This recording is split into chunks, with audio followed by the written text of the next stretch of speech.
मेरी Skoda yeti start नहीं हो रही है। इंजन ऑयल का अलर्ट आ रहा है। इंजन ऑयल चेंज किया तो अजीब से मेटल पिंस सामने आए।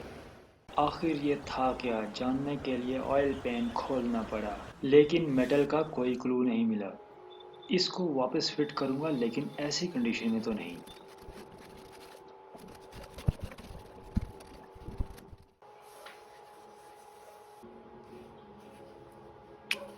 एल्यूमीनियम पे कभी मेटल स्क्रैपर यूज नहीं करना।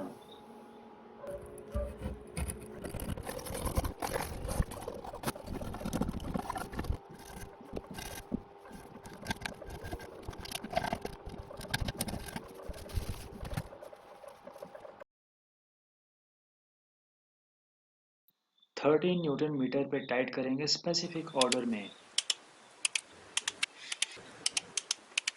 ये side bolts 40 newton metre.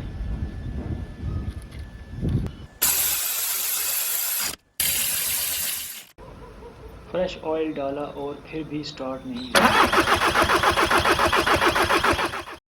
Scan करने पे पता चला फॉल्ट है P0016, इंजन टाइमिंग खराब है।